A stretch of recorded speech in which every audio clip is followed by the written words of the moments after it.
Hello and welcome to this first look exploring session looking at the Antiquary, a comedy acted by Her Majesty's servants at the Cockpit, written by, all together now, Shackerley Marmion, a playwright whose name just gets funnier every time we say it. It's just a joy, it brings a smile to my heart. If you're ever feeling down, just look at yourself in the mirror and just say, Shackerley Marmion. Yes, we are looking at a play from around 1635, and yes, it's by Queen Henrietta's men as the performance company. So 1635, quite late in the day for us as a play, published a little later on. Yes, we're going to have a little fly through the first couple of acts. We may not get through all the first couple of acts. It's a chunky old play. And we'll see how it goes. Reading today, Lionell and Lucretia is... Rachel in Canada. Reading Angelia and Petro is... Susan in Drury Lane. No, it's not. It's... That's me. I'm so sorry. Hi, I'm Susan. No, wait. I'll try that again. And reading Angelia and Petro is... Hi, I'm Eric. I'm here in the dark again. Reading Gasparo is... Hi, I'm Greg, and I'm currently just outside Stratford-on-Avon in Warwickshire. Reading Lorenzo and Duke is... Hi, I'm Desna in Lancaster. Reading Leonardo and Emilia is... Hi, I'm Tom from Brighton. And reading Petrutio, Aurelio, and possibly one other part, Moccinigo, I can't pronounce that for the life of me, is... Sue, hello. I'm very colourful and I'm in Drury Lane in London.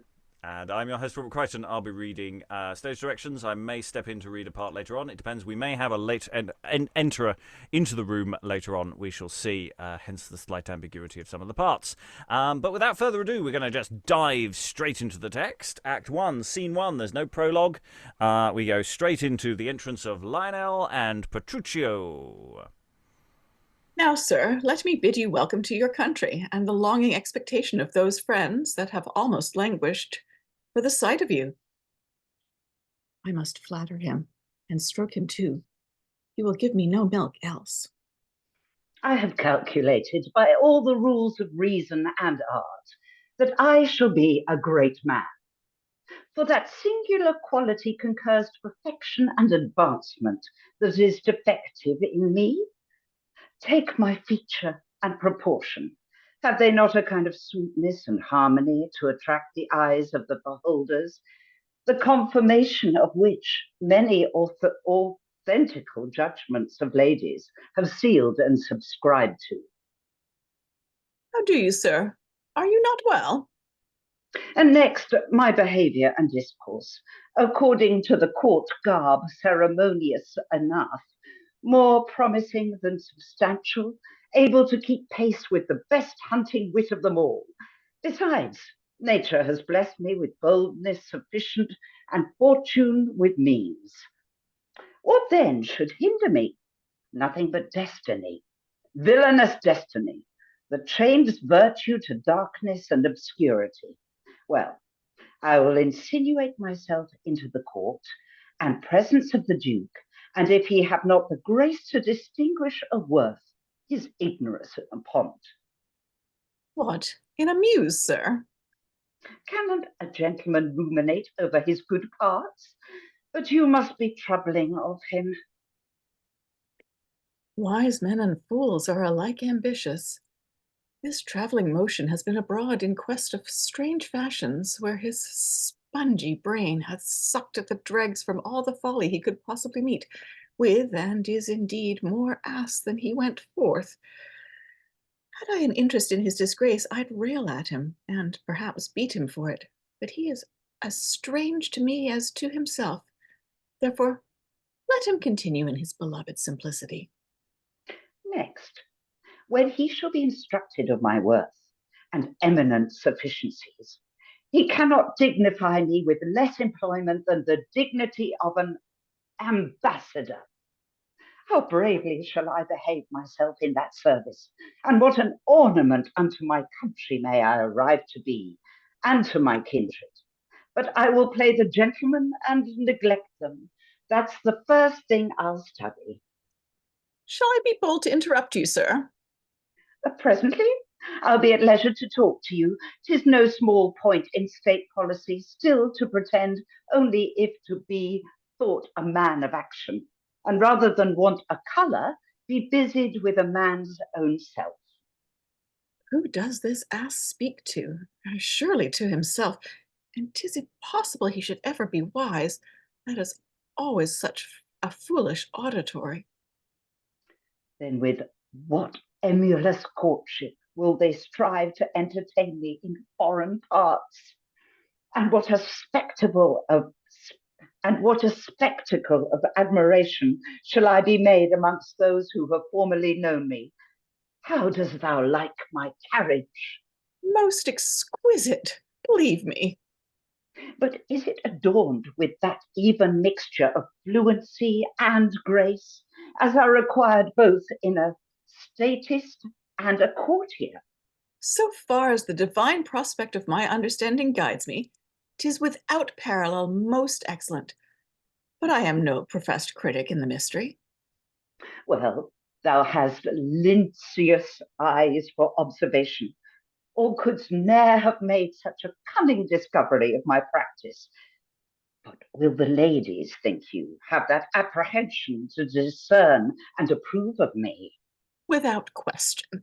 They cannot be so dull or stony-hearted as not to be infinitely taken with your worth. Why, in a while you shall have so enamored them that they will watch every opportunity to purchase your acquaintance. Then again revive it with often banqueting and visits. Nay, and perhaps invite others by their foolish example to do the like. And some that despair of so great happiness will inquire out your haunts, and walk there 2 or 3 hours together to get but a sight of you. Oh, infinite! I am transported with the thought on't. It draws near noon, and I appointed certain gallants to meet me at the 5-crown ordinary. After, we are to wait upon the like beauties you talked of to the public theatre. I feel of late a strong and witty genius growing upon me, and I begin, I know not how, to be in love with this foolish sin of poetry. Are you, sir? There's great hopes of you. And the reason is because they say 'tis both the cause and effect of a good wit, to which I can sufficiently pretend of nature, has not played the step-dame with me. In good time, sir. And now you talk of time, what time of day is it by your watch? I have none, sir.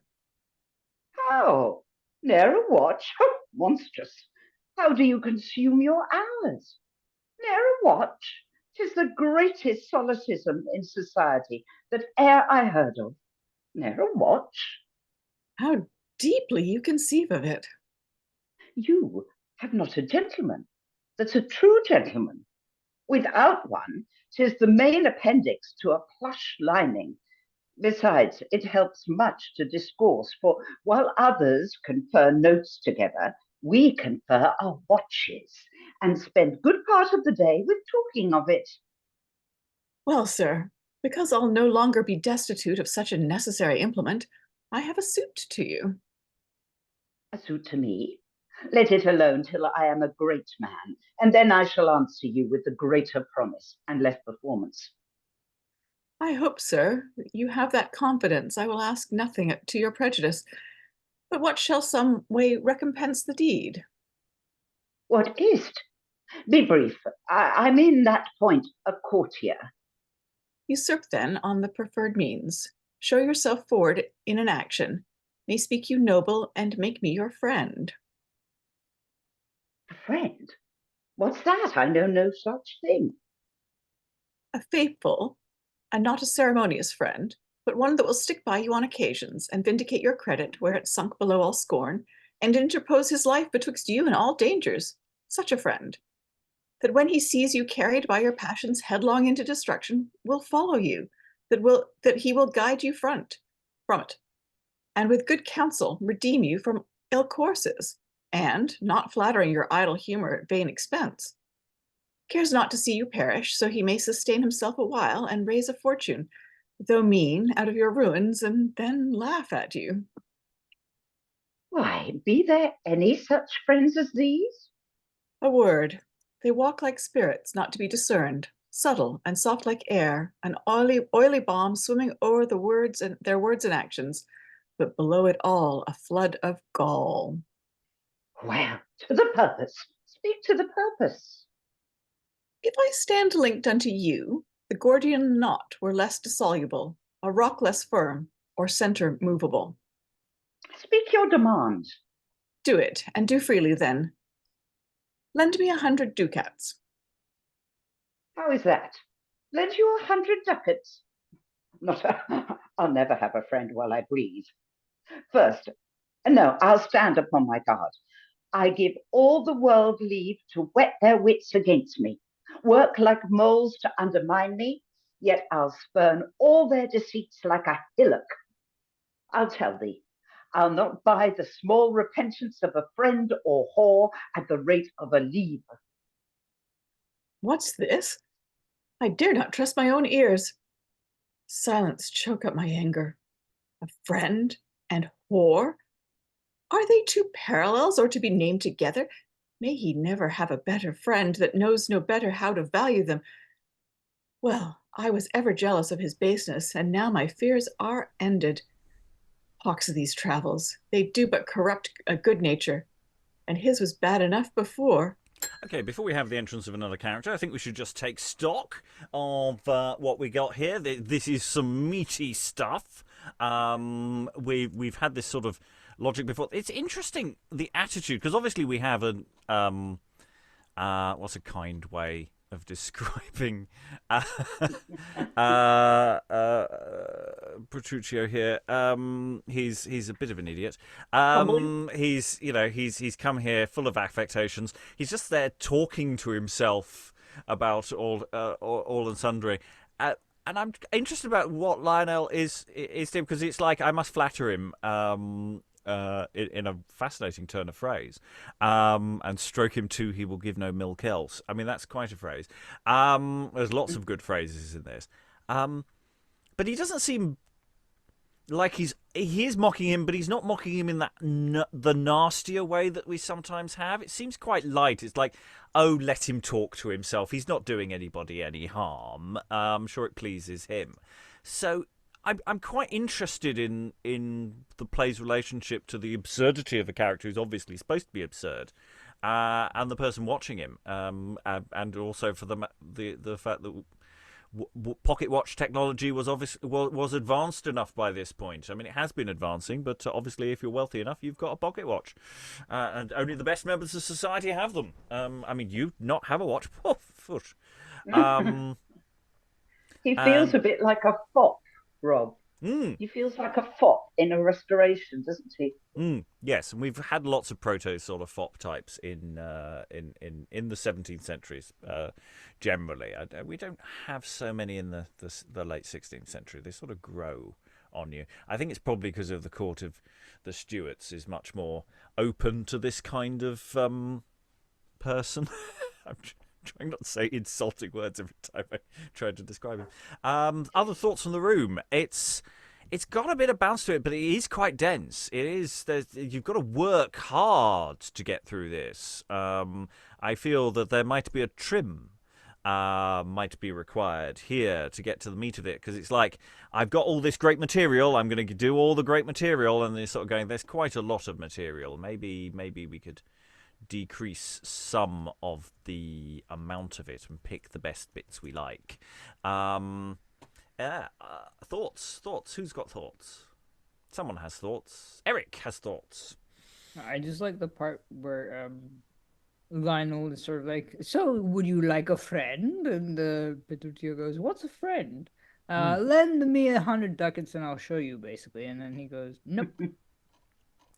Which I think is not unreasonable. He's never really met the guy before. He's not that much of an idiot, is he? But I do, yes, it is like an episode of Star Trek where he's going, what is this earth thing you call friendship? I do not understand it. What, you don't try and shaft the other person? This is very weird. I don't understand how this system works. You've never been to a court before, have you? I love this description of a friend, though. It's fabulous. So, yeah, there's a lot to like here, but there's also... I also feel a bit of pushback from just the density of the text. So there's a bit to take from that. There's a question. Okay. Tom, and then we'll move further into the scene. Yeah, just agreeing with you that the wordage dilutes the characters slightly. I mean, the whole thing is based on the dynamic between the two of them, and with a tighter text, you could immediately see the dynamic and the skullduggery that's going to go on, but it's a bit too wordy for that. Yeah, maybe a little more room to breathe, but we shall see. Let us see where it goes, because we have a third interlocutor come on. Enter Angelia. What pretty sparkle of humanity have we here? Whose attendant are you, my little knave? I wait, sir, on Master Lionell. 'Tis well you are come. What says the gentleman?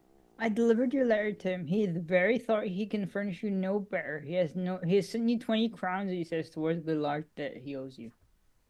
A fine child, and delivers his tale with good method. Where in the name of Ganymede hadst thou this epitome of a servitor? Can I say that sentence again? It's so good. Where in the name of Ganymede hadst thou this epitome of a servitor? You'd little think of what consequence in pregnancy this imp is. You may hereafter have both cause to know and love him. Enter Gasparo and Lorenzo. What gentlemen are these? One is my father.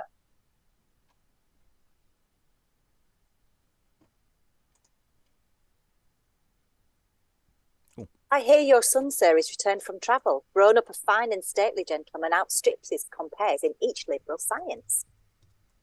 I thank my stars. He has improved his time to the best use, can render an account of all his journal, how he has arrived, through strange discoveries and compendious ways, to a most perfect knowledge of himself, can give a model of each prince's court, and is become their fear. He has a mind equally poised, and virtue without sadness, hunts not for fame through an ill path in life, but is indeed for all parts so accomplished as I could wish or frame him.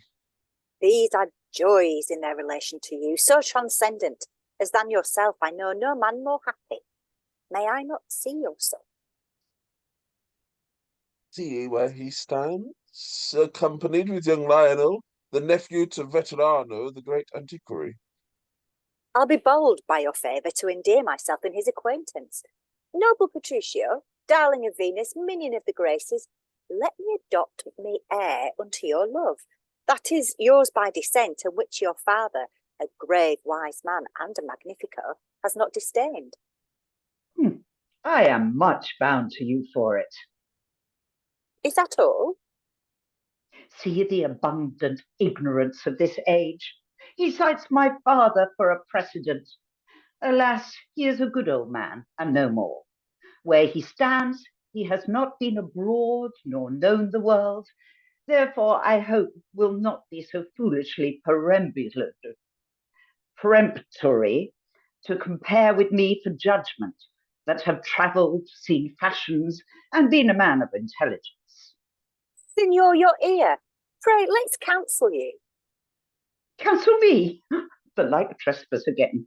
Sure the old man dotes, who counselled me abroad when I had none but mine own natural wisdom for my protection. Yet I dare say I met with more perils, more variety of allurements, more circuses, more calypsos, and the like, than e'er were feigned upon Ulysses. It showed great wisdom that you could avoid them. Give o'er and tempt your destiny no further. 'Tis time now to retire unto yourself. Settle your mind upon some worthy beauty. A wife will tame all wild affections. I have a daughter who, for youth and beauty, might be desired, were she ignobly born. And for her dowry, that shall no way part you, If you'll accept her here, before your friends, I will betroth her to you. I thank you, sir. You'd have me marry your daughter? Is it so? With your good liking, not otherwise. You nourish too great an ambition. What do you see in me to make such a motion? No, be wise and keep her. Were I married to her, I should not like her above a month at most. How? Not above a month? I'll tell you, sir. I have made an experience that way on my nature, when I have hired a creature for my pleasure, as 'tis the fashion in many places, for the like time that I was told of, I have been so tired with her before 'twas out, as no horse like me, I could not spur my affection to go a jot further. Well said, boy! Thou art in mine own son. Oh, when I was young, 'twas just my humour. You give yourself a plausible commends. I can make a shift to love, but having enjoyed, fruition kills my appetite. Now, I must have several objects of beauty to keep my thoughts always in action, or I am nobody. Oh, still mine own flesh and blood. Therefore, I have chose honour for my mistress, upon whose wings I will mount up to the heavens, where I will fix myself a constellation for all this underworld of mortals to wonder at me. Oh, Larry, he's a mad wag. I assure you, and knows how to put a price upon his heart. I can no longer stay to dilate all these vanities. Therefore, gallants, I leave you. Exit Petrutio, not a moment too soon, frankly. What? Some of the things he's been saying there. We'll talk about that in a moment. Hold on to those thoughts. Carry on. What? Is he gone? Is your son gone? Oh, so it seems. Well, gallants, where shall I meet you anon? But you shall not part with us. Oh, you shall pardon me. I must wait upon my son. Exit Gasparo. You hear, signor? A pretty preferment. Oh, sir, the lustre of good clothes or breeding bestowed upon a son will make a rustic, or a mechanic father, to commit idolatry and adore his own issue. They're so well matched, 'twere pity to part them. Well said, little one. I think thou art wiser than both them. But this same scorn I do not so well relish. A whoreson, humorous, fantastic novice to contemn my daughter? He is not worthy to bear up her train. Or kiss under it. Will you revenge this injury upon him? Revenge? Of all the passions of my blood, 'tis the most sweet. I should grow fat to think on it. Could you but promise? Will you have patience? Be ruled by me, and I will compass it to your full wish. We'll set a bait afore him, that he shall seize as sharply as Jove's eagle did snatch up Ganymede. Do but cast the plot. I'll prosecute it with as much disgrace as hatred can suggest. Do you see his page, then? Aye, what of him? That face of his shall do it. What shall do it? Methinks he has a pretty innocent countenance. Oh, but beware of a smooth look at all times. Observe what I say. He is a siren above, but below a very serpent. No female scorpion did ever carry such a sting, believe it. What should I do with him? Take him to your house. There, keep him privately, till I make all perfect. If ever alchemist did more rejoice in his projection, never credit me. You shall prevail upon my faith beyond my understanding and my dapper squire. If you be such a precious wag, I'll cherish you. Come, walk along with me. Farewell, sir. Adieu. Exeunt Lorenzo and Angelia. Now I must travel on a new exploit. To an old antiquary. He is my uncle, and I his heir. Would I could raise a fortune out of his ruins. He is grown obsolete, and 'tis time he were out of date. They say he sits all day in contemplation of a statue with ne'er a nose, and dotes on the decays with greater love than the self-love Narcissus did on his beauty. How shall I approach him? Could I appear but like a Sibyl's son? Or with the face face rugged as Father Nihilus is pictured on the hangings, there were hope he might look upon me. How to win his love I know not. If I wist he were not precise, I'd lay to purchase some stale interludes, and give him them, books that have not attained to the Platonic year, but wait their course. And happy hour to be revived again. Then I would induce him to believe they were some of Terence's 150 comedies that were lost in the Adriatic Sea when he returned from banishment. Some such gullery as this might be enforced upon him. I'll first talk with his man and then consider. And exit Lionell. Now, this is where, for a first read, to give an impression of what an audience might experience, there is a bit of a problem with this script that I didn't appreciate before we started, which is the page, who it would be helpful if I was telling the people watching this video was a page rather than giving their real name. So I'm afraid we've spoiled, shall we say, a direction this text is going in.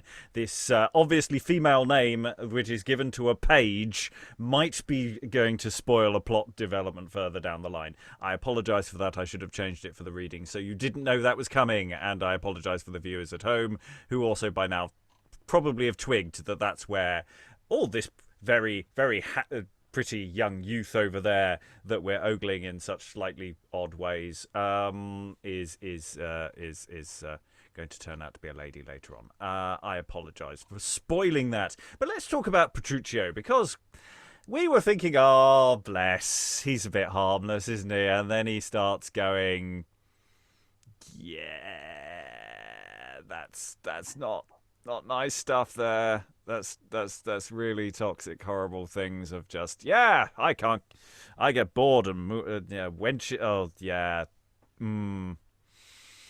Hopefully something terrible is going to happen to him. Fingers crossed.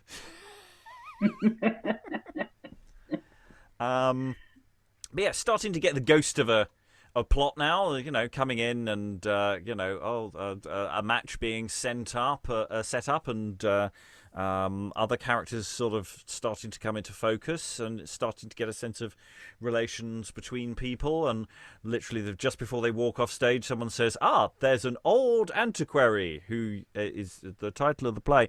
I will see later on. And that will give us perhaps another element of this plot strand. So, yeah, thoughts so far. It's doing a lot of things we've seen before, and we'll see again in the future. And it's got a lot of really good stuff in it, but I just feel there's a bit too much in it. There's too many notes, Mozart. Too many notes. But yeah, there's some really interesting references. By the way, do wave at me. I will stop talking if someone indicates they would like to say something. Yes, Eric. Well, the good thing about there being too much is that you can cut. So I guess it means that you don't have to worry about adding stuff like with other stuff where we're like, there isn't enough of this, so we need more time on stage for this character or that character or whatever. I do like how you kind of get the impression that there's this whole like I don't know, like sort of self-obsessed Petrutio, who's kind of, as soon as he meets people, he's like, I'm God's gift to humanity, kind of thing. Yeah, I don't know. I think there is a really we can fun. tell where he got that from, because Gasparo was like, "Oh, I was just like that when I was a young lad." Yeah, there is fun, I think, in the audience response to him as he does some of this stuff. It's just I can no longer stay to dilate on these vanities, and a mic drop and exit. It's sort of, and everyone's just going, "What was that?" Susan. Well, there's some just gorgeous sentences, to be honest. I'm already quite. If you get on with them, I sort of instinctively wanted to do them quite fast because, yeah, there is a. But it would be fun to work on to get those as honed as possible. It would be really great, like Oscar Wilde sort of sentences, aren't they? He is a wit. Yeah, it's like it's like restoration comedy in the sense that you do have to get your brain in gear to the tempo and the rhythm and the the idiom of the time, because if you don't get that right, then you are just floundering. And I think that's really important for a text like this as well. Okay, shall we dive into another scene? Lots of people enter. So, I haven't had an additional appearance, so we should, and this should just about work, yes. So, yes, you are indeed Moccinigo, Yes. Susan, yes, in this scene. So, and you will remain so. Act 1, Scene 2, enter Lorenzo, Gasparo, Moccinigo, and the page. Perhaps you do return again so soon, sir. I'll tell you, sir, as I followed my son from the Rialto near onto a bridge, we were encountered by a sort of gallants, sons of Clarissimos and procurators that knew him in his travels, whereupon he did insinuate with his eyes that to me I should depart and leave them. Seems he was ashamed of your company. Like will to like, sir. What grave and youthful gentleman's that with you? Oh, do you not know him? No. Oh, not Signor Moccinigo? You jest, I am sure. Oh, there hangs a jest. For going to a courtesan this morning in his own proper colour, his grey beard. He had the ill luck to be refused, on which he went and dyed it, and came back again, and was again with the same scorn rejected, telling him that she had newly denied it. Was that her answer? Oh, it has so troubled him that he intends to marry. Oh, what think you, sir, of his resolution? By a lady, it shows great haughtiness of courage a man of his years that dares to venture on a wife. A man of my years, I feel my limbs as able as the best of them, and in all places else, except my hair, as green as a hay tree, and for the whiteness upon my head, although I now lie hid. What does it signify? Cut like a tree that blossoms before the fruit come forth? And I hope a tree that blossoms is neither dry nor withered. Pray, what piece of beauty is that you mean to make the object of your love? Aye there, you pose me, for I have a curious eye, and am as choice in that point to be pleased as the most youthful. Here one's beauty takes me, and here her percentage or good behaviour, another's wealth or wit, but I have one where all the graces meet, as in a centre. Oh, you are too ambitious. You'll hardly find woman or beast that just trots sound of all four. There will be some defect. Yet this I resolve on, to have a maid tender of age and fair, old fish and young flesh, that's still my diet. What think you of a widow?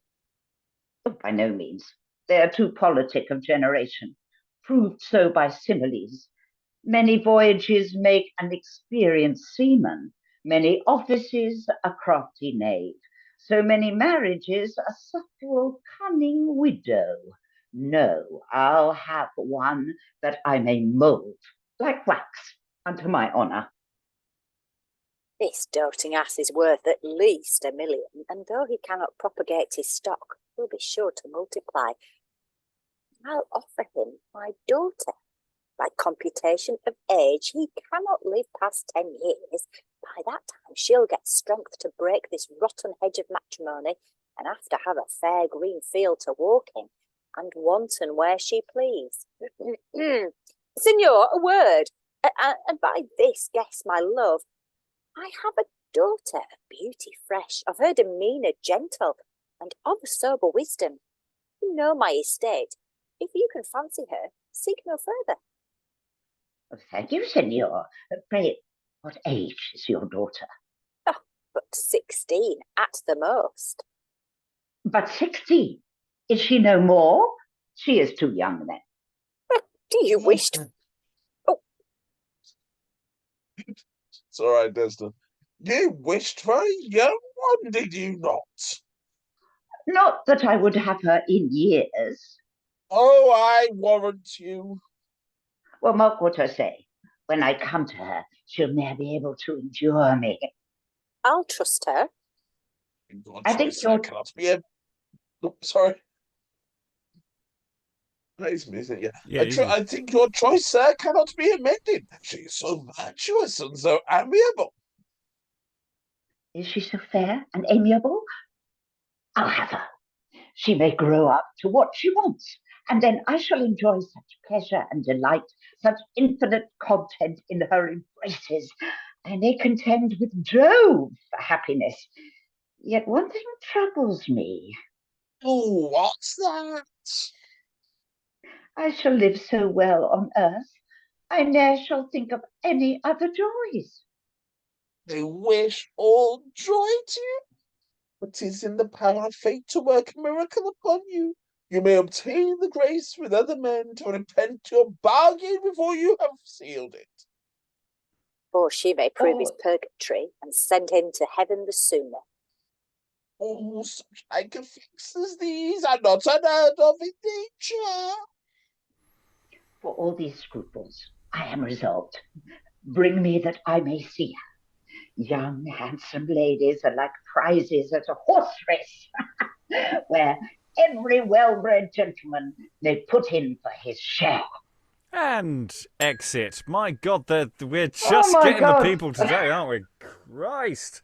I was going to say, where do we start? But where do we stop? Yeah, Greg. I'm going to say I love Gasparo. He is the lecherous old man of every play of any period and any genre, really. It is scandalously just it really is just I'm almost speechless at times of that, because it was a case of when it's going 16, you wished for a young one, it's outrageous stuff.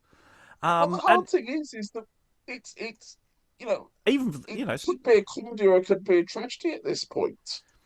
Well, yeah. I was saying at the very beginning, it felt like, this feels actually quite nice. Okay, he's a bit of a fool, but actually, no, they're all actually. This is feeling like in the sharper end of satire now. This is feeling very dark, but the play isn't telling you to think these people are good. I don't think the play at any point is saying these are the people you want to, or to even have for a father. I mean, it's like a case of the very cynical thing that Lorenzo is doing here, I mean, which is, that sort of devil's bargain, going, well, my daughter won't have a lot of fun, but he will die soon, so, give and take. It's a terrible, terrible bargain, but it's the kind of bargain, the kind of calculation that people are probably making. That's depressing. Never mind. Do, my dear. Yeah. Here and there. Yeah. Tom? Yeah, as a comedy, it does speak to the age where the coarseness of it and the darkness of it, the edge, it has an edge. If you play it, on a second read, and I think that edge is quite edgy. I like it. It's quite outrageous stuff. I mean, and again, these horse racing metaphors and the imagery that this text is throwing at us is, it's doing some interesting work. I'm going to reserve further judgment on that, but I'll go to Rachel now. Some of the imagery is quite grotesque, though, too. I mean, yes, we're not supposed to endorse these characters, clearly, but they're taking us to places that are really deeply uncomfortable. So mocking, whatever we say his name, says, to have a maid of tender age and fair, old fish and young flesh, that's still my diet. That's grim. It's really gross. I'm thinking of the audience response for that is just, yeah. I mean, was that when the vomit emoji appeared in the chat? Oh no, that earlier, before that. That was before that. I mean, I mean, yeah. Susan. There's something when you were talking, Greg, your character about going. They're in Venice and going over the bridge. Suddenly, I was in, Goldoni and Commedia characters. This is all. But that character was a bit like, the dirty old man in clowning. There's satire, clowning. I'm finding this very interesting actually because it's got little elements of all of it. I think the sad thing is I can see the character Gasparo, equally in something like the Duchess of Malfi or another tragedy of this period. I'm sorry, of an earlier period, not this period, because this is late. But and I was thinking, I may be misremembering, but it was interesting we were talking about the Restoration because I think I vaguely remember a character called Sir Peter Copley, is it in the Relapse, who feels like very much like Gasparo, but in that period of drama. And I'm sure there are many others. There are plenty of other lecturers or men in the Restoration rivals comedy. Yeah, but also the fault. Yeah, but Gasparo just feels very. It's I privilege, isn't it? It's all wasn't this vaunting age. privilege. Yeah. Too much time on their hands. Just and too much money. Sex. Yeah. So Eric. Well, it's not something we've not seen before. I mean, we've seen it in like I think it's The Wit of a Woman, where it was like we were trying to work out the four fathers and the four daughters and the sons. But it was a much lighter text. Yeah, but still, it's that element of like young and old, February. What was it? December and May and that kind of thing. They had that element from like there are other comedies with this element as well, just not quite so lecherous, I guess. I don't know. I think it's the grotesquerie. I think Rachel's point is really the thing. The language is really grabbing at really horrible imagery to go with these situations to sort of highlight, hey, if just imagine we were doing the same plot in another play but in a lighter way, would you be asking this question? We be as uncomfortable? We were just going, the early modern period, they were a bit like that then.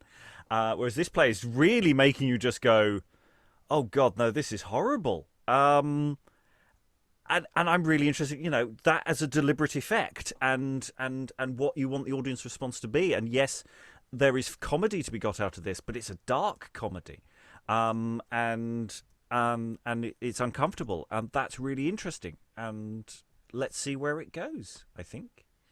Act 1, Scene 3. Enter Duke and Leonardo. But are you resolved to this course, sir? Yes, we'll be once mad in our days and do an exploit for posterity to talk of. Will you join with me? I am at your grace's disposing.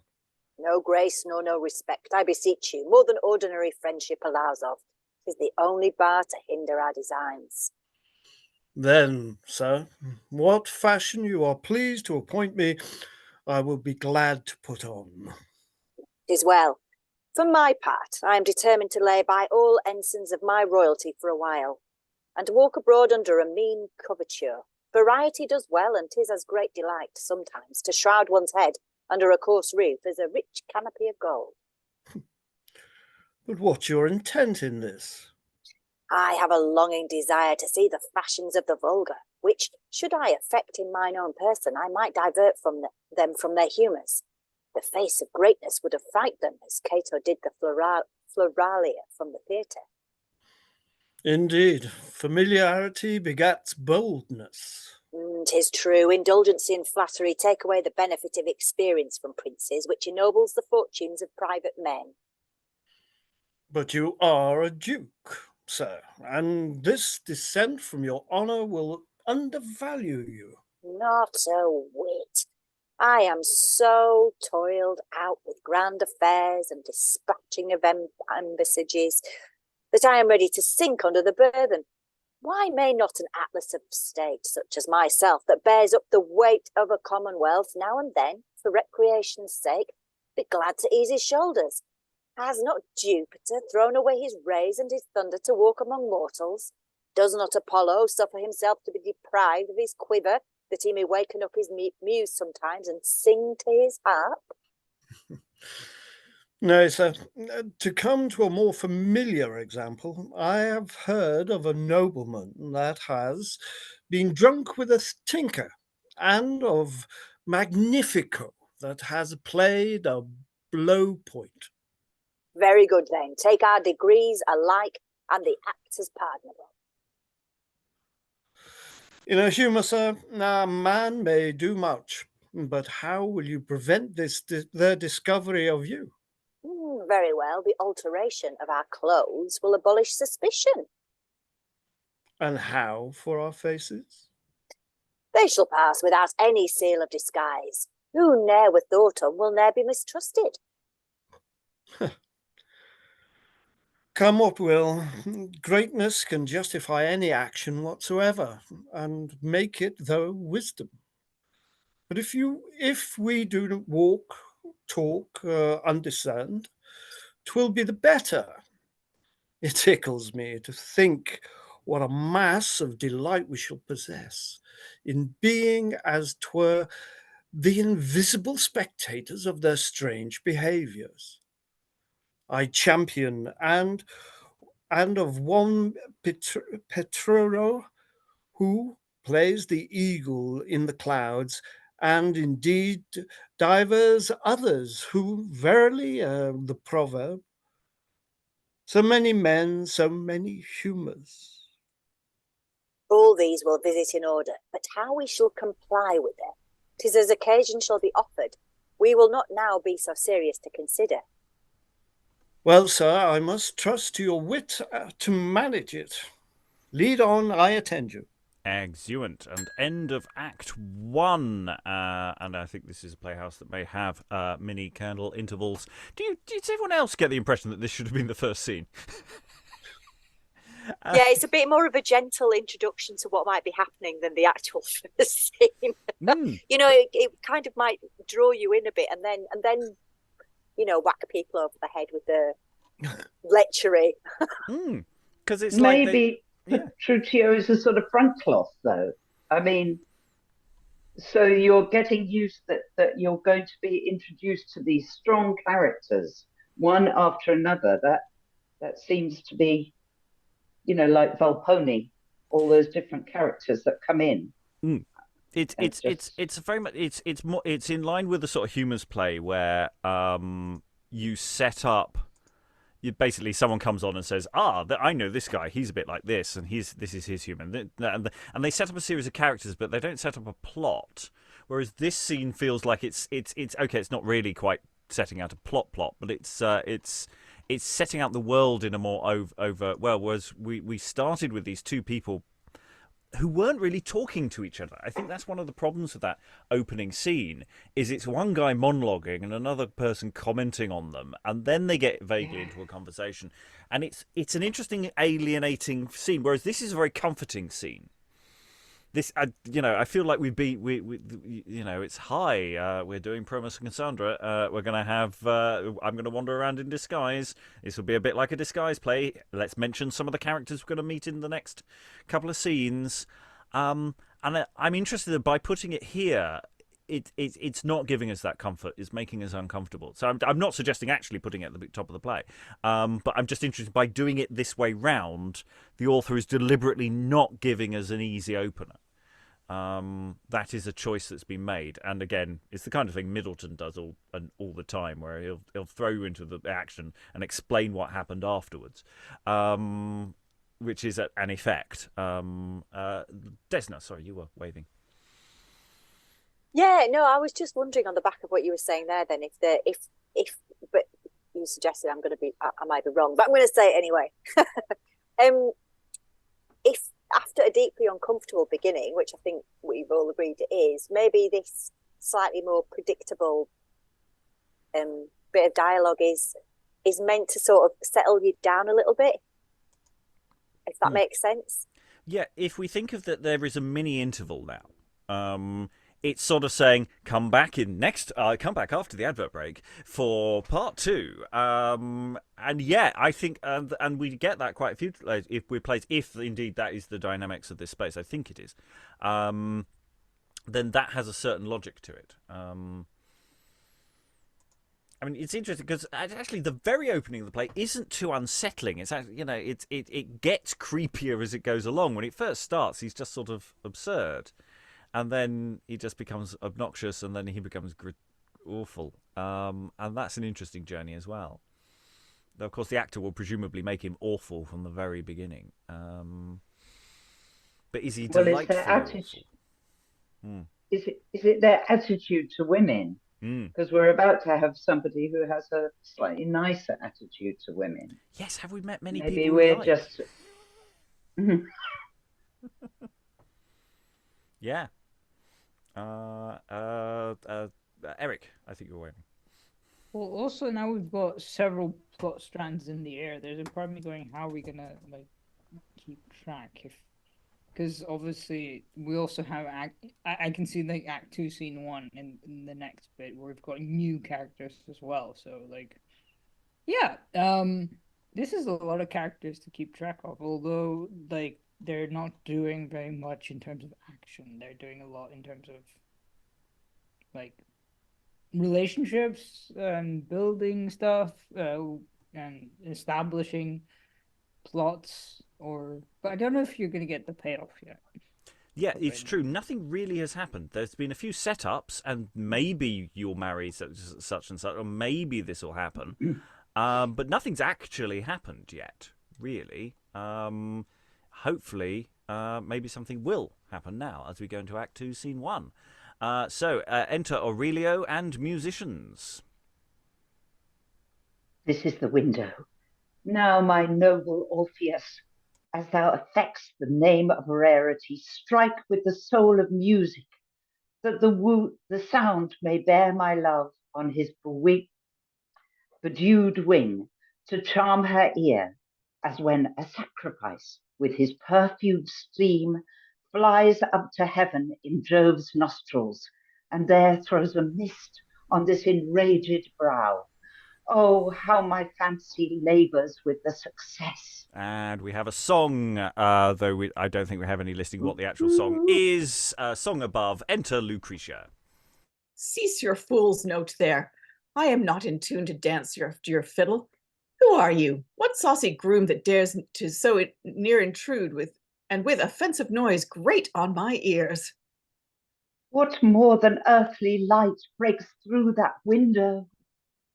Brighter than all the glittering train of nymphs that wait on Cynthia, when she takes her progress in pursuit of the swift, enchased deer over the Cretan or Athenian hills, or when, attended with those lesser stars, she treads the azure circle of the heavens. Hey day, this is excellent. What voice is that? Oh, is it you? I cry you mercy, sir. I thought as much. These are your tricks still with me.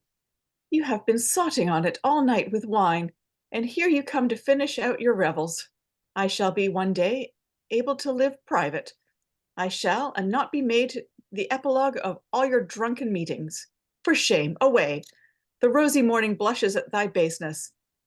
Julia, go throw the music a reward, and set them hence.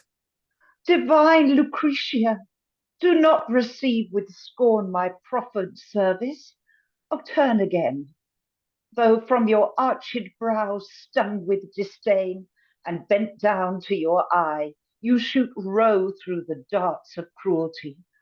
Oh, foolish man, to court the flame that burns him. What would this fellow have? Shine still, fair mistress, and though in silence, yet still look upon me. Your eye discourses with more rhetoric than all the gilded tongues of orators. Out of my pity, not my love, I'll answer. You come to woo me and speak fair, 'tis well. You think to win me too, you are deceived. For when I hate a person, all his actions, though ne'er so good, prove his prejudice. For flatteries are like sweet pills, though sweet, yet if they work not straight, invert to poison. Why do you hate me, lady? Was there ever woman so cruel to hate him that loved her? Oh, do not so degenerate from nature, which formed you of a temper soft as silk, and to the sweet composure of your body took not a drop of gall or corrupt humour, but all your blood was clear and purified. Then as your limbs are fair, so be your mind.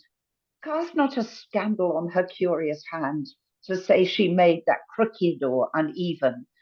For virtue is the best, which is derived from a sweet feature. Women crown their youth with the chaste ornaments of love and truth. This is a language you are studied in, and you have spoke it to 1,000. Never, never to any, for my soul is cut so to the proportion of what you are, that all the beauty in the world that is not found within your face seems vile. Oh, that I were a veil upon that face, to hide it from the world. Methinks I could envy the very sun for gazing at you. I wonder that a fellow of no worth should talk thus liberally, be so impudent after so many slightings and abuses extorted from me, beyond modesty to press upon me still. Have not I told you my mind in words, plain to be understood, how much I hate you? Can I not enjoy the freedom of my chamber, but you must stand in my prospect? If you please, I will resign up all and leave you possession what I can suffer, or expect more grievous from the enforcement of an enemy. Do not insult me upon my sufferings. I had well hoped I should receive some comfort from the sweet influence of your words or looks, but now must fly and vanish like a cloud, chased with the wind into the colder regions where sad despair sits ever languishing. There will I calculate my injuries, summed up with my deserts. Then shall I find how you are wanting to all good and pity, how you are wanting to all good and pity, and that you do but juggle with our sense, that you appear gentle and smooth as water when no wind breathes upon it, but indeed are far more hard than rocks of adamant, that you are more inconstant than your mistress's fortune that guides you, that your promises are all deceitful, and that wanton love, whom former ages, flattering their vice and to procure more freedom from their sin, have termed a god, laughs at your penuries. You will do this? Why, do so, ease your mind, so I be free from you. There's no such torment as to be troubled with an insolent lover that will receive no answer. Bonds and fetters, perpetual imprisonment are not like it. 'Tis worse than to be seized on with a fever, a continual surfeit. For heaven's sake, leave me, and let me hear no more of you. Is this the best reward for all my hopes? The dear expenses of youth and service spent in the execution of your follies? When not a day or hour but witnessed with me, with what great study and affected care, more than of fame, of honour, I invented new ways to fit your humour. What observance, as if you were the arbitress of courtship, I sought to please you with, laid out for fashions and brought them for you, feasted you with banquets, read you asleep in the afternoon with pamphlets, sent you elixirs and preservatives, paintings with powders that would have restored old Niobe to youth. The beauty you pretend to is all my gift. Besides, I was so simple to wear your foolish colours, cry your wit up and judgment when you had none, and swore to it, drank to your health whole nights in Hippocras, upon my knees with more religion than ere I said my prayers, which heaven forgive me. Are these such miracles? 'Twas but your duty that tributary homage all men owe unto our sex. Should we enjoin you travel or send you on an errand to France, only to fetch a basket of muskmelons, it were a favor for you.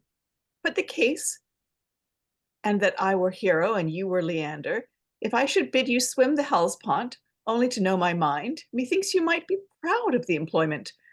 Were you a Puritan, did I command you to wait me to a play or to the church, though you had no religion, you might not question it. Pretty, very pretty. And then, because I am familiar, and deign out of my nobleness and bounty to grace your weak endeavors with the title of courtesy, to wave my fan at you, or let you kiss my hand, must we straight marry? I may esteem you in the rank of servants, to cast off when I please, ne'er for a husband. If ever devil damned in a woman's tongue, 'tis in thine. I am glad yet to tell me thus. I might have else proceeded and gone on in the lewd way of loving you, and so have wandered further from myself. But now I'll study to be wiser, and henceforth hate the whole gang of you, denounce a war ne'er to be reconciled, and rejoice in it, and count myself blessed for it, and wish all men may do the like to shun you. For my part, if when my brains are troubled with late drinking, I shall have else the grace sure to forget you. Then but my labouring fancy dream of you, I'll start affrighted at that vision. Lass, how pitifully he takes it to heart. I would be angry too, if it knew how. Come near me, none of you. And if I hear the sound of your reproach, I'll stop my ears. Nay, I'll be angry if I shall imagine that any of you think of me. And for the sake, if I but see the picture of a woman, I hide my face and break it. So, farewell. And, yes. There's still more. There's still more. Yeah, there is more to the scene, but there's more. That's yet. Lucretia gets to escape now, though. Yes, Lucretia exits. Run! I think we should... Run! Run. What's great, I love it. He comes on doing terrible poetry, and he just keeps coming, and he keeps going. He's going, no, this is how love poetry works. This is the thing, and she's going, no, I really don't like you. Go away.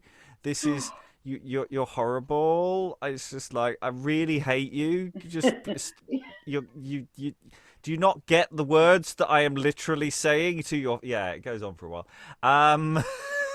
Rachel. Wow, I'm so sorry. I hope I'm managing to bring it off the page. You've really got to concentrate on this full on. Yeah. It's quite hard to play with it and get your mouth around it for a first reading. Oh, absolutely. Rachel. I really like the way they're speaking in two completely different vocabularies. His is, inflated rhetoric, and hers is, blunt and to the point. I like that, but I think the scene goes on too long. Yes. Oh no. Yeah. I mean, it's one of those problems of you're demonstrating someone who goes on and on. How do you do that where the balance is that the audience doesn't feel it's going on and on? But again, as Eric said earlier, and I keep saying, we can make some edits here. There is a nucleus of a really good scene here, and I think a scene that two actors could really play with as well. And we don't know what the physical dimension is as well. Yes, there's different heights at play here, but there might be climbing, there might be falling. Someone suggested that slops has poured over his head at some point. I feel like there's a lot of potential there, and I'm not sure I wholly buy what Lucretia's doing with her follow-up point, which is we can get you to do anything, it's only your just and I'm not sure, is she being fully ironic there, or is that actually something she believes? And I'm not sure. I think that slightly undermines how good her character is if she means it. So it's an interesting question. Eric. I like to think that basically she's a character from Mean Girls, and he's basically from a romantic comedy, and he's going, "What being so mean to me?" So yeah, but it's obviously this extended scene. Yeah. Yeah. But yes, a bit too much, but good stuff in there. Good stuff in there. And a breath of fresh air, actually. I thought it was something, again, yes, there is a darker satire under everything Lucretia's doing, but the situation is suitably absurd enough. So, yeah. Yeah. Anyway, let us continue with the scene as other people enter. So, exit Lucretia. Enter Lorenzo, Moccinigo, and the page. What are you, friend, and what's your business? Whatever it be, now 'tis dispatched. This is rudeness. The fitter for the place and persons, then. How's that? You are a nest of savages. The house is more inhospitable than the quicksands. Your daughter sits on that enchanted bay, a siren-like, to entice passengers who viewed her through a false perspective, neglect the better traffic of their life. But yet the more they labour to come near her, the further she flies back, until at last, when she has brought them to some rock or shelf, she proudly looks down on her wreck of lovers. Why, who has injured you? No matter who, I'll first talk with the Sphinx ere converse with you. A word. Expound your wrongs more to the full if you expect a remedy. I'd rather seek out diseases, choose my death and pine, than stay to be cursed by you. And exit Aurelio. Enter Emilia and Lucretia. Is the coast clear? If you be so obstinate, take your course. Why, wife, Emilia, daughter, Lucretia, what's the matter here with this same fellow? Do you owe him money? Owe him money, sir? Does he look like one that I should lend money? He's a gentleman, and they seldom credit anybody. Well, wife, where was your matron's wisdom that should keep a vigilant care upon your house and daughter, and not have suffered her to be surprised with every loose aspect and gazing eye that suck in hot and lustful motions? You were best turned bawd and prostitute her beauty. You were best turned an old ass and meddle with your bonds and brokage. What was his business? To tell you true, sir, he is one of those whom love and fortune have conspired to fool and make the subject of a woman's will. His idle brain, being void of better reason, is filled with toys and humours, and for want of other exercise he takes great pains for the expressing of his folly. Sometimes with starts and sighs hung his head and folded arms, sonnets and pitiful tunes, forgetting all due respect unto himself and friends, with doting on a mistress, she again as little pitying him, whoso every frown strikes him as dead as fate, and makes him walk the living monument of his own sorrow. I apprehend he came a wooing to thee, 'tis so. Now didst scorn him, girl? 'Twas well done. I'll ease thee of that care. See, I have brought a husband to thy hand. Look on him well, a worthy man and a clarissimo. A husband, said you? Venus be propitious. He looks more like a remedy of love, a julep to cool it. She that could take fire on such a dull flame as his eyes, I should believe her more than touchwood. A ravishing feature of her condition answer, but her feature I am fitted. Her form answers my affection. It erodes me exceedingly. I'll speak to her, fair mistress. What your father has proposed in the way of contract, I stand ready to ratify, and let me not seem less in your esteem because I am so easy in my consent. Women love out of fancy, men from advice. You do not mean in earnest. Now, Cupid, deliver me. How? Not in earnest? As I am strong and mighty in desires, you wrong me to question it. Good sir, consider the infinite distance that is between us in age and manners. No distance at all. My age is youthful, and your youth is aged. But you are wise, and will sell your freedom unto female tyranny? In despair, ere to be quit, you run a strange adventure, without perceiving that a certain hazard a creature of my inclination is apt to draw you to. I cannot think it. 'Tis strange you'll not believe me unless I lay my imperfection open. I have a nature ambitious beyond thought, quite given over to entertainments and expense. No bravery that's fashionable can escape me, and then, unless you are a most settled temper, quiet, without passion, I shall make you horn mad with jealousy. Come. I know thou'st virtuous, and speakest thus but to try me. You will not be so adverse to your fortune, and all obedience to contradict what your father has set down?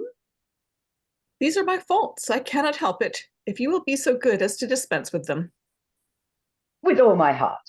I forgive thee before thou offendest. Then I am a mighty stubborn and self-willed, and shall sometimes e'en long abuse you. And for my tongue, 'tis like a stone thrown down of an impetuous motion not to be stilled. All these cannot dismay me, for considering how they are passions proper to your sex, in a degree they are virtues. Oh, my fate! He will not be terrified. Then, not to feed you with further hopes or pump for more excuses, take it in brief, though I am loath to speak, but you compel me to it. I cannot love you. Don't you speed, sir. Is she tractable? Do you approve of her replies? I know not. Guess you. She said she cannot love me, and 'tis the last thing I should have mistrusted. I dared have sworn she would ne'er have made scruple on't. For not love you? Come she must and shall. Do you hear, housewife? No more of this, as to affect my friendship. What, shall I bring here a right worshipful praetor unto my house, in hope you will be ruled, and you prove recreant to my commands? By my vexed soul, thou hast done a deed were able in the mere questioning of what I bid.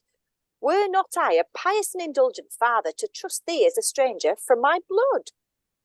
Be not too rash, sir. Women are not won with force, but fair entreaty. Have I been versed thus long in the school of love, know all their arts, their practices, their ways and subtitles, in all my encounters still returned a victor, and have not left a stratagem at last to work on her affection? Let me suffer. Nay, and when you have that confidence, I'll leave you. Lady, a word in private with you. He exits. No, he and Lucretia whisper, rather. Pray, sweetheart, what pretty youth is that? Ooh, this same chicken? Oh. He is the son of a great nobleman and my special friend. His father's gone into the country to survey his lands and let new leases, and left him in charge with me till his return. Now, as I live, 'tis well-favoured lad, and his years promise he should have an ability to do and wit to conceal.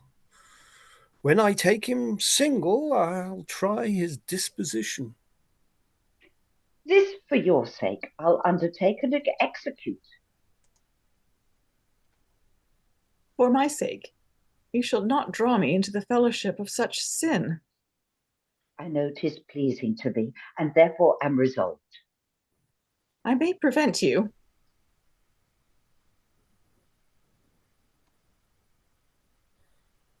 What? Are you resolved? We are in at a point, sir. But what's more to be done? Let's in and consider. And they exit. So, we're all questioning that rather odd stage direction of mocking Inigo and Lucretia whispering. I don't see how that works. I'm not sure what's going on there. Rachel. And I also don't think she'd go aside to have a little chitty chat with him. No, well, she beyond follow. whether, I mean, he might want to have a chat with her, but she wouldn't want to be anywhere near him. And also, I think it's more Emilia and Lucretia have an aside, which is what happens in the dialogue. So I'm going to tentatively make that note in my copy. Okay, so the scene begins with a scene of someone was wooing her, and she tells him to go away, I hate you, and eventually he does, in a bit of a strop, and then another wooing scene occurs where we shift from spoofs of a comedy to spoofs of a tragedy, so there's once again we are in this odd situation where Lucretia, who is really great as a character, I really like Lucretia. Lucretia was doing a lot of really good work here, but is in this situation where constantly just saying no, please go away, and for some reason that's creating mixed signals in the interlocutor says. It's like, you're saying, is that a yes? No, let me try that another way. Let me say it another way. You're obviously missing what I'm saying. Rachel, I'm getting nowhere with you. No, you're not. No. Do I need to say it again? Disappointing. Louder. It's very louder. adolescent, isn't it? Very adolescent. Yeah, and that's that. Yeah, there's that quality throughout it. Yeah, so that was an interesting experience. And yeah, it's interesting that the scene both opens and closes with two different suitors and two different situations. One of which is more funny because it's just some young boy who clearly hasn't got a clue. Another is much more worrying one because the father is perfectly happy for this on some level, and so it's a more arranged position and therefore something that would need fighting better. So yeah. Any other thoughts? Tom, then Eric.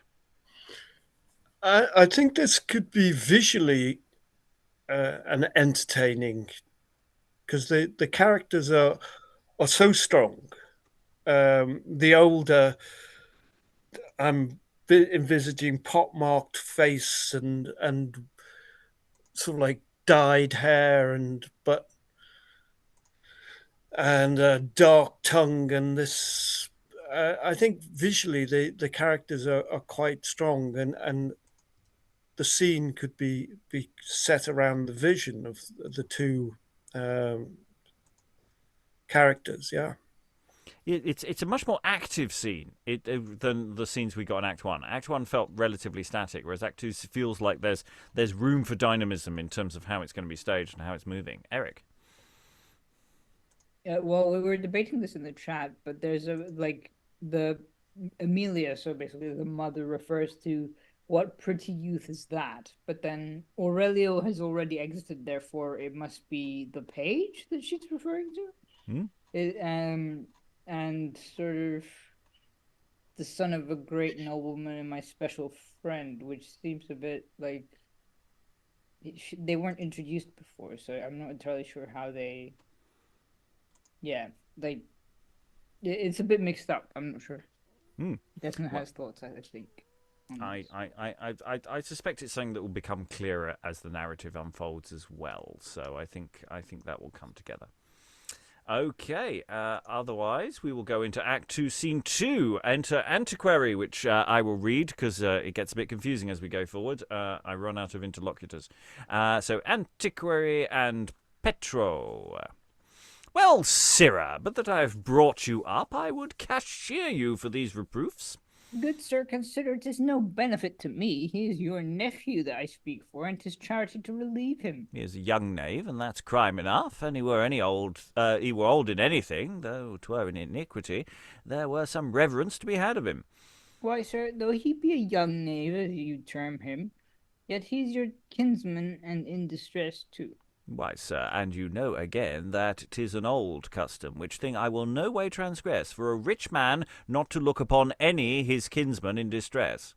'Tis an ill custom, sir, and 'twere good 'twere repealed. I have something else to look after. Have you disposed of those relics as I bade you?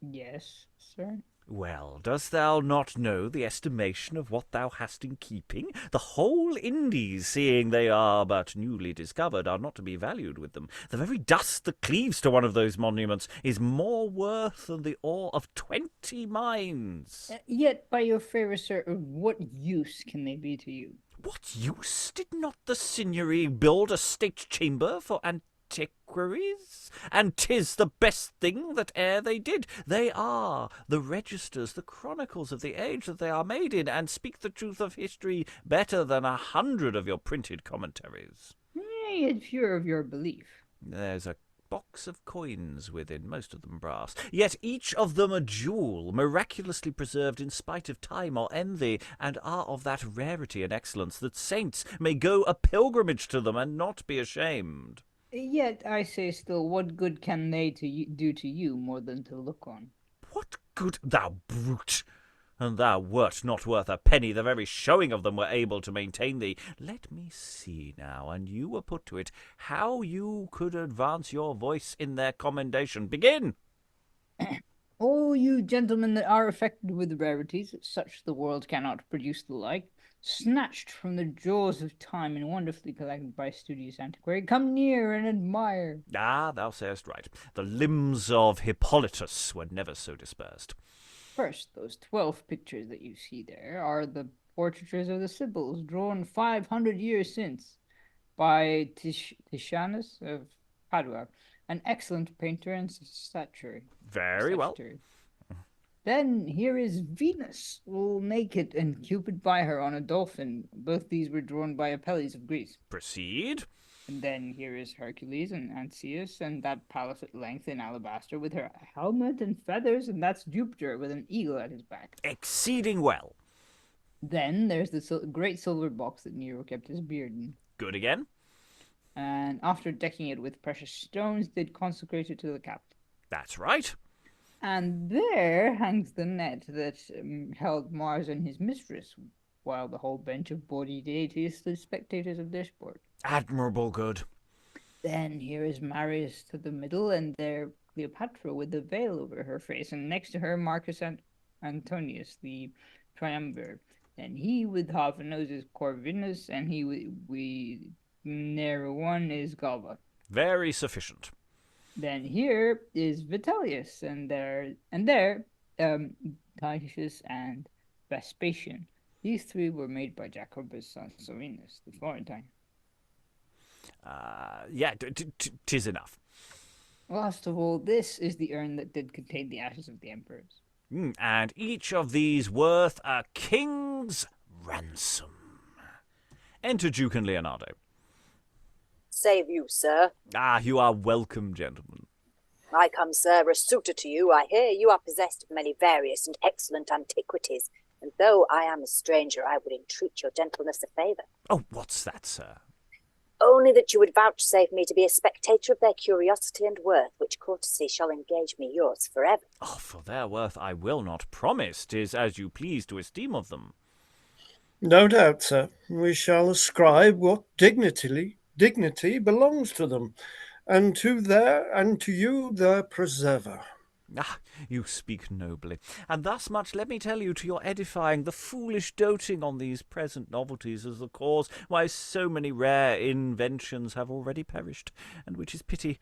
Antiquary has not left so much as a footstep behind her, more than of her vices. 'Tis the more the pity, sir. Then, what raises such vanities amongst us and sets farcical fantasies a work? What's the reason that so many fresh drinks and new inventions of fashions and diseases come daily over land and sea upon a man that never durst venture to taste salt water, but only the neglect of those useful instructions which Antiquary has set down? Antiquity. Sorry, I keep saying antiquity wrong. I don't know why. I'm speaking too fast. Which Antiquity has set down. You speak oracles, sir. Ah, look farther, and tell me what you find better or more honourable than age. Is not wisdom entailed upon it? Take the preeminence of it in everything, and an old friend in old wine in an old pedigree. All this is certain. I confess to you, gentlemen, I must reverence and prefer the precedent times before these, which consumed their wits in experiments, and 'twas a virtuous emulation amongst them that nothing should profit posterity, nothing which should profit posterity should perish. It argued a good fatherly provenance. It did so. There was Lysippus that spent his whole life in the lineaments of one picture, which I'll show you anon. Then there was Eudoxus, the philosopher, who grew old at the top of the mountain to contemplate astronomy, whose manuscript I have also by me. Have you so, sir? Oh, I have that, and many more. Yet see the preposterous desires of men in these days, that account better of massive gold than whatever Apelles or Phidias have invented. That is their ignorance. Well, gentlemen, because I perceive you are ingenious, I would entreat you to walk in, where I will demonstrate all and proceed in my admonition. Exeunt. Okay, lots of interesting things going on there. Which, yeah, I was enjoying the hucksterness of that, but also I feel like it also connects not only with sort of the idea of genuine antiquities and genuine interest in old artifacts, but also with just collectors of just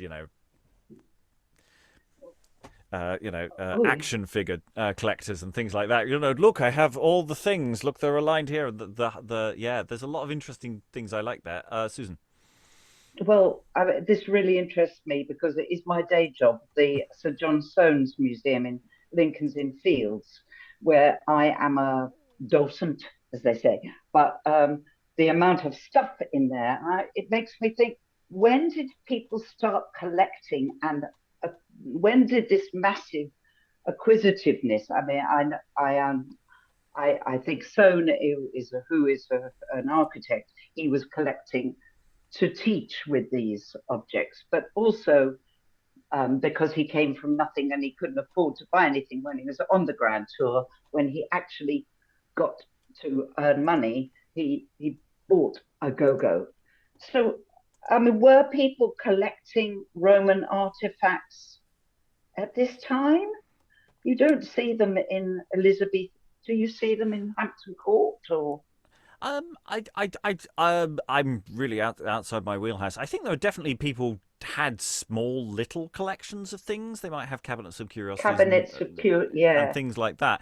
And certainly the touring across Europe and looting its treasures is not quite established yet. There's still a slight backwardness to English culture, I think, in that sense. But I could be wrong on all of those points. I think this is a sort of proto version of what will come and be the basis for collections, because we don't really have big collections for a while. And even libraries are still. They also become symbolic, don't they? Collections, like collecting women. It's something a bit gross about it. Yes. In other plays, in Restoration times, in sort of slavery and that period, this looting thing. Yeah. Whereas these are just absurd. Sorry, Fascinating. This is leaning more, I think, on the sort of the earlier thing of relics and fake relics that you'll get in earlier plays, where come here and have the thigh bone of Saint Stephen or whatever, and see my wonderful, because that's where the huckstering, when he's getting Petro to go through the spiel. Very good, the punters will love that, and it's really interesting that those sort of two. I think the Antiquary has two voices. I think he has punter voice and actually what he actually talks like. Because I don't think he's a genuine antiquarian. He's not interested in the history. He's interested in what he can make these things do. Yes. Rachel, yes, confirming in the chat. Yes, it's a more informal thing at this stage. Yeah, cabinets of curiosity. Yeah. More than formal museums at this point. Like in Bologna, that sort of thing. And we're not quite at the point where we have the level of tourism that we'll start getting later in the 17th century as well. So it's not like people are travelling enough for this kind of in that kind of way. You still need the middle class to expand to a point where and for the upper echelons to be interested in their own history as well. I think there's a whole confluence of things. Again, I'm just waffling on. I'm not an expert on any of these things. The history of museums is fascinating, though. Yes, and I think that's one where, if you know more, do put some comments in the chat. Not in the chat, in the comment section on this video. Do tell us things. Send us links. We'll look into this more in the future, I'm sure. The more we get into this play in the future, I'm sure a little research on this will be very interesting. Eric? Yeah, I'm not sure. I used to... I was doing some research ages ago about, Cyprus and in around this period, so maybe it was like the 18th century instead of the 17th. And I just discovered a printed sort of manual of, well, not manual, but it was like someone's letters who had been printed. Like he'd send letters to his brother back home while he was traveling through the Mediterranean. And he was talking about how, oh yes, it was a pity I couldn't carry this statue, but the locals only ever had sort of the boat was too small, and the donkey was too weak, and that kind of thing. And it was kind of like, yeah, that's the history of that. That's how it began, with like people just collecting, like, the way you collect seashells, kind of thing. I think. But well, may I just add, yeah. Eric, the massive sarcophagus, Egyptian sarcophagus that is at the Sir John Soanes Museum, it was brought back by a circus strongman and his wife. And they tried to sell it to the British Museum. So, those things were very, very heavy. But if I was going with the Antiquary sort of going, oh yeah, this is the box and this is the thing. I was totally ready to believe him until we got to Nero's beard. I'm like, wait, what? What were we doing there? Nero had a box for his beard. I mean, that's very important. He wasn't uninterested in performance, so maybe he did have a box of beards. It's not impossible, I don't think it would have survived, though. These things tend not to. Okay, we're going to squeeze one short scene in, and then we're going to close this session. So, Act 2, Scene 3, enter Aurelio and Lionell.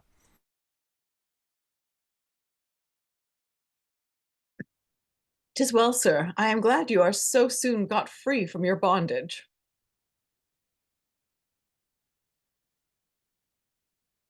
Muted at present, Susan. So sorry. Yes, I thank my stars. I am now my own man again. I have slept out my drunken fit of love and am recovered. You that are my friends, rejoice at my liberty. Why? Was it painful to you? More tedious than a siege. I wonder what black leaf in the book of fate has decreed that misery upon man to be in love, it transforms him to a worse monster than ere Calypso's cup did, a country gentleman among courtiers, or their wives among the ladies, a clown among citizens, nay, an ass among apes, is not half so ridiculous as that makes us. Oh, that I could but come by it, how I would tear it, that never such a witched passion should arise in any human breast again. You are too violent in your hate.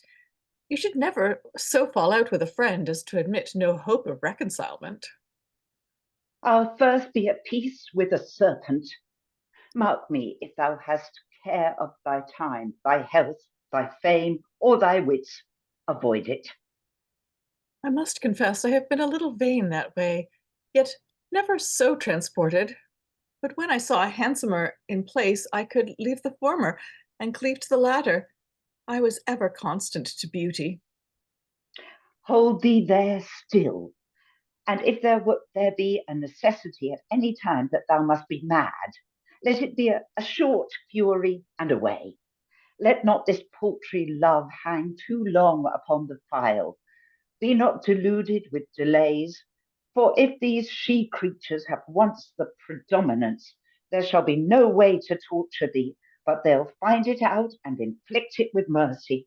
They'll work on thy disposition, and if thou hast any good nature, they'll be sure to abuse thee extremely.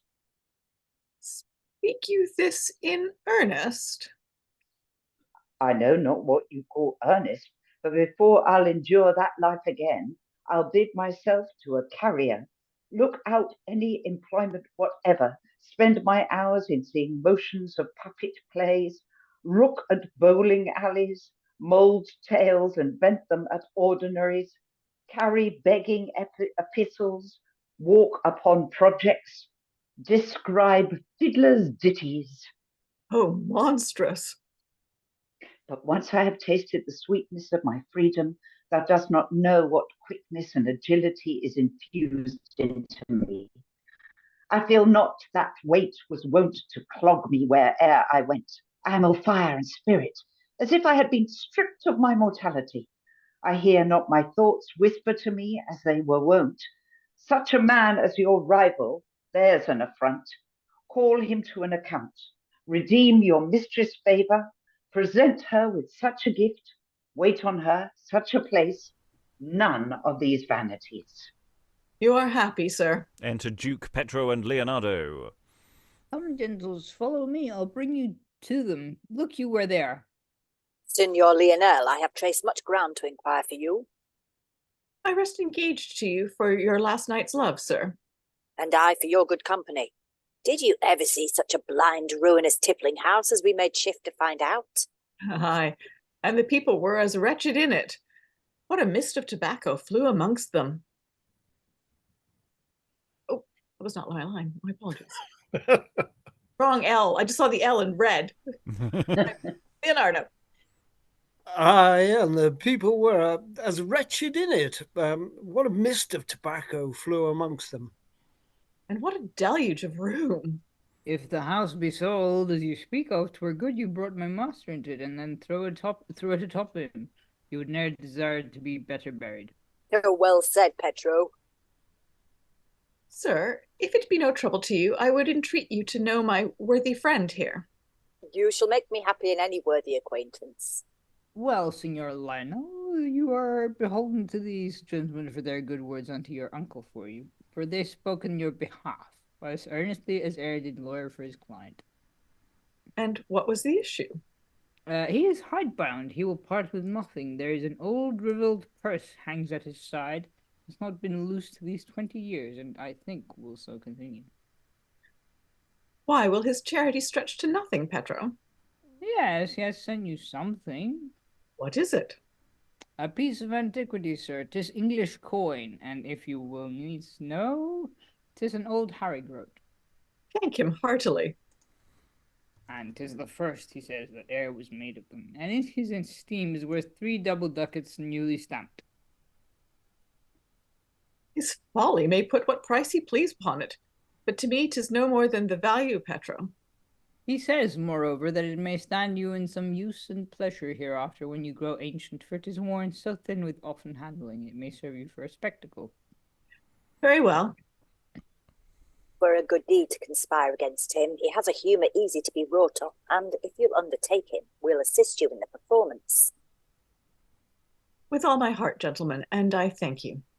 Let us defer it no longer then, but instantly about it. A match. Lead on.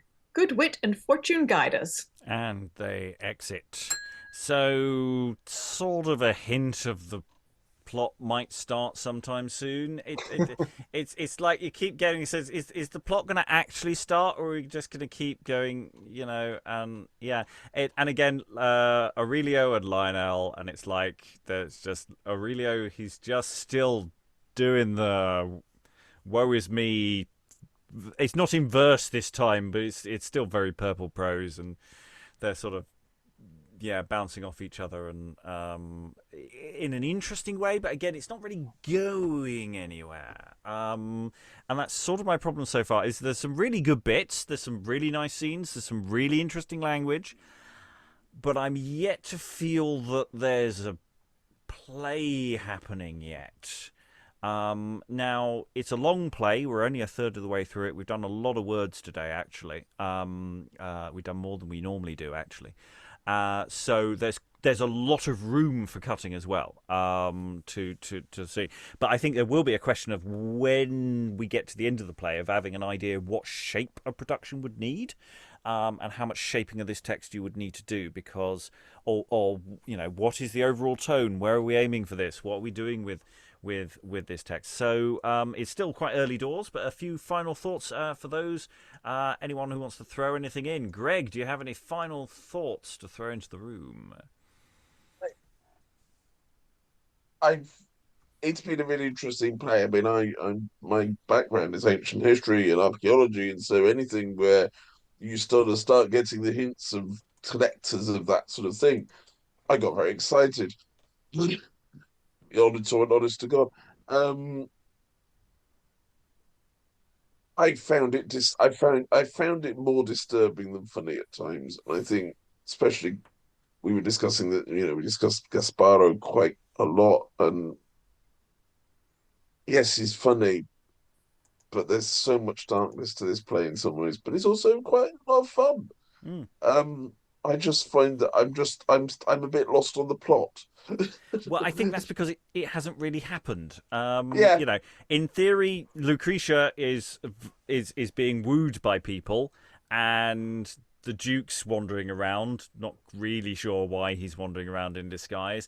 And there's a huckster, Antiquary, but nobody's really pulled any threads together so that something's happening. And so Tom, any final thoughts?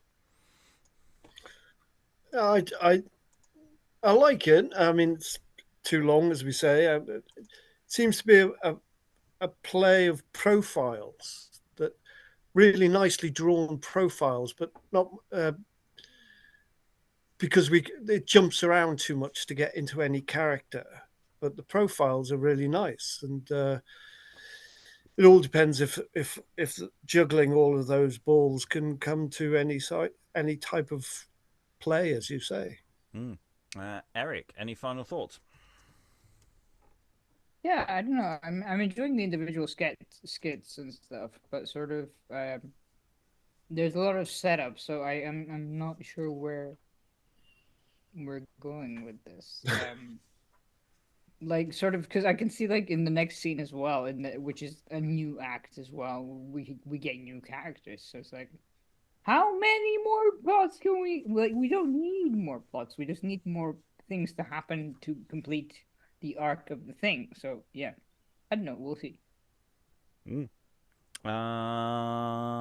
Susan, any final thoughts? I'm not too keen on a lot of these men. They're saying things I don't like me. But, quite... it's dark stuff.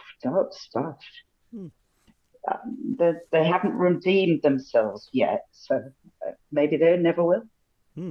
It's jolly interesting, though. Well, it's because we do have, Lionell and Aurelio are not necessarily great people, but they I feel they're redeemable. Yes, in a way, yes, and with Lucretia being such an interesting character as well. It's just, so long as the bad people get their comeuppance, I feel there is light at the end of this tunnel. But the badness of them, I think, is also important. I think we do. I think we shouldn't shy away from depicting them as horrific people. It's just a question of how we balance that with some lightness, if there is any lightness in this. Otherwise, it could be dark all the way through. And do you feel like Act 2 was a lighter act, and wasn't as graphic in the sense that Act 1 wasn't dark in the sense that anything happened, but it was just the imagery it was conjuring was a lot darker, whereas I think Act 2 was just lighter, and it wasn't going there in quite the same way. Eric? I was just going to highlight like Petro's line, which is quite gorgeously placed. Like sort of, he sent you this old coin from like Harry's I'm assuming Henry VIII or Henry VI. I don't know. Like an old Harry groat, and when you grow ancient, for it is worn with so thin with often handling, as clearly it's been rubbed so much, it may serve you for a spectacle. It's just like I love the imagery, and I love the sort of the concepts in the way certain things are expressed. Yes, and there's two possible angles on that as well. It could be one of those brass coins that we were talking about earlier. It's worn very thin, that's why it's this rather unimpressive metal. But also, if it is Henry VIII, then the coinage is probably pretty debased as well. So it won't be worth very much intrinsically in terms of monetary value of the metal of the coin. It only has a sort of historical interest potentially, rather than anything else, and that's what they're trying to sell their tat on. That aura of tat associated with yes, but such and such touched it once, so therefore this piece of rubbish is now wonderful and important. Rachel, any final thoughts? Yes, I think it's kind of a patchwork of a play. You've got different characters from different, recognizable plots, all jumbled together. And I'm really curious what's going to happen with Lucretia. When you name a character Lucretia, you give her a great deal of baggage, and so I'm interested to see how her plot plays out. Yes. Desna, any final thoughts?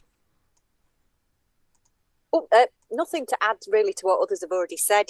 What's going to happen? Why hasn't it happened yet? Because it's gone on a bit too long so far. And I'm